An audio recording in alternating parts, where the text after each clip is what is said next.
All right, we're going to go now to question number 5. Question number 5 will be directed to Mr. Eben, Mr. Duncan, Mr. Vagum, in that order. Question is, do you have a plan to help reduce homelessness in Fresno? If so, does your plan address the perception of some, fair or not, that downtown Fresno is unsafe at night because of its homeless population? Mr. Eben. Thank you very much. Those are actually two separate issues. The issue is Fresno unsafe at night? And the crime rates will tell you that downtown Fresno is one of the safest neighborhoods in the city. However, do we have homeless out there at night? And the answer to that is correct. Well, yes, we do. And I think that the plan that the county and the city are working on right now is a long-term answer, a 10-year plan. I think it's exactly where we need to be. But if it's up to me, and I would ask, and I would be asked the question of where would I begin? I think at this particular point, we need a long-term housing option for our homeless, transitional housing, single residence occupancy, but a long-term housing option for our homeless that would get them back on their feet and started in the process of re-educating themselves and reacclimating themselves into the community. So housing first. Thank you, Mr. Eben. Mr. Duncan. Thank you. Well, I do also support the current efforts to initiate the 10-year plan on homelessness, which is a program by President Bush that the city and the county have worked to adopt. We've got to get the homeless issue under control in downtown Fresno. It is a killer situation in terms of our ability to revitalize. Ultimately, the answer is going to be a relocation with a new campus. We've been working for several years now with the Poverello House and Rescue Mission. They're supportive and on board about relocating, bringing county services into one campus so people can stay and get the help they need, and that's really going to be the ultimate answer. The funding will come through the grants that we can get through this plan. We don't have a cohesive plan in this community, and when we do, we will get funding that will allow us to accomplish it and treat these people with the respect that they need and they deserve. Thank you, Mr. Duncan. Same question for Mr. Vagum. Thank you. You know, there's absolutely no reason why anybody in this county or any other county in California for that matter should ever go without a roof over their head or food or medical care if they're indigent. Did you know if somebody in this room tomorrow became indigent, you would get a Medi-Cal card, you get a roof over your head, and you would get a food stamps? Automatic. There's no excuse for people roaming the streets. Why are they roaming the streets? Because they have another issue. They don't want to be confined. They don't want to be regulated. They don't want to be put in places that the government says you got to go there. As simple as that. They're free-spirited people.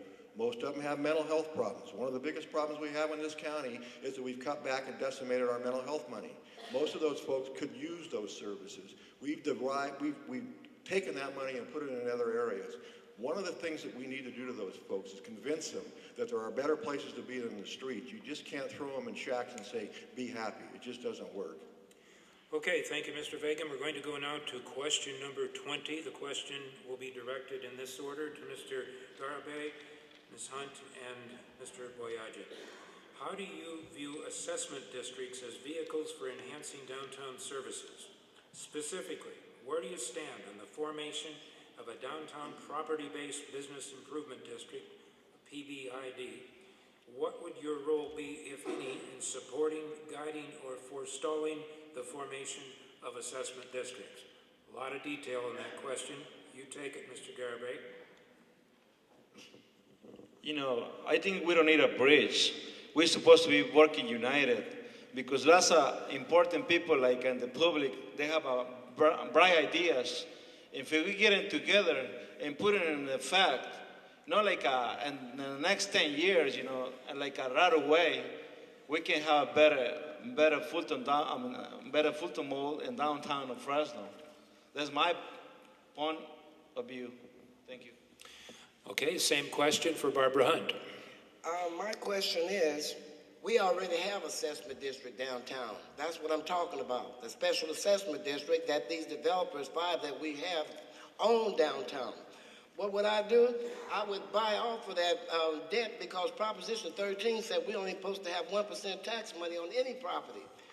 And then if you move, you have all that tax money goes to redevelopment and it's hid over there in the Chamber of Commerce, all this money.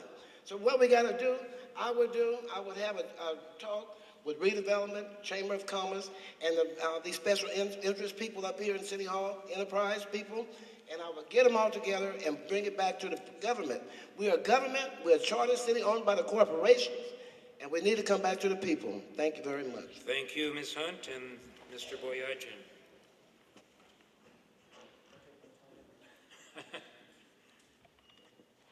Many of the business owners in this downtown area have to pay an assessment. They pay a monthly or a yearly assessment, and the question I always got when I was in council is, where does that money go? The question about an assessment district is really up to the property owners of the downtown area. If they want to pay into an assessment district, that's up to them. And if they do, I'll support it 100%. But the question I've had before with the owners of businesses is, where does that money go? And a lot of times, the times I was on council, a lot of the money that was supposed to be earmarked for downtown did not go to downtown. It went to other places, and I'd be afraid that, if we did this again, that money would be earmarked for other areas, because the downtown area, when you look at priorities, is one of the lowest priorities in the city, based on what I saw in my 8 years on the city council. Thank you. Okay, thank you very much, and we're going to go now to question number 6, and the question will be directed in this order to Ms. Hunt, Mr. Dages, and Mr. Duncan. What is the proper role of the city in supporting community events in downtown Fresno? Should the city, A, focus on hosting its own events, B, subsidize events hosted by others, C, provide active technical assistance to those hosting events, or D, not intervene and allow the demand for events to determine the supply? Ms. Hunt. Well, the city of Fresno has been real good about helping other people, but the money that we have is for the government. It's not for the people. We are supposed to be a government, not for a private enterprise to go out and give our money away. If we keep that money with the government, people out here in the suburban area, urban development, would have lots of buildings downtown. They would have lots of money, schools, everything. But the way they're going, we're not going to have anything. I will keep this money downtown and let the private enterprise and the special interest people and the city of Fresno come together and make a decision on what they're going to do for the people. Thank you very much. Thank you. Mr. Dages, your response. The answer is yes, yes, yes, no. And yes, I do believe in subsidizing. One thing I would do as mayor is I'd actually hire an event coordinator for downtown. Their sole purpose would be to create events for downtown. Every single solitary weekend, there would be some sort of an event down here.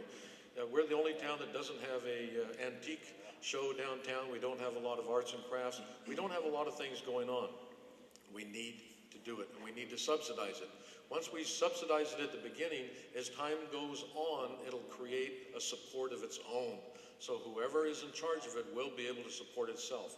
We need to do this. We need to get revitalizing or getting people to come back downtown in that manner. Once they come down here and look at the public art and other things we have available, then they will see, wow, Fresno's not so bad after all, and neither is downtown. And Old Fresno downtown sounds like Old Fresno, Sacramento. It's a good name. Thank you.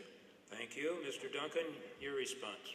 Well, I'm a firm believer in events and festivals in the downtown area. That's why in my plan, which you can get a copy of, I have the infrastructure we need to create a downtown festival area like they have in Detroit and Milwaukee. Several years ago, I worked with the Human Relations Commission, and we put on one summer a series of ethnic festivals in downtown Fresno.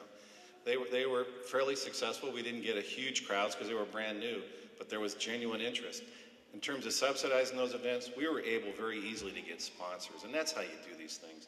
You don't tap the general fund where we need police and fire. You get sponsors that will go out and exchange money for recognition. We can do it. It'll be a lot of fun, and that's a key to making downtown vibrant, is bring people in from all over the city to come down. And I think we need a very strong series of ethnic festivals like you do in Detroit and Milwaukee to celebrate our ethnic heritage in the valley. Thank you, Mr. Duncan.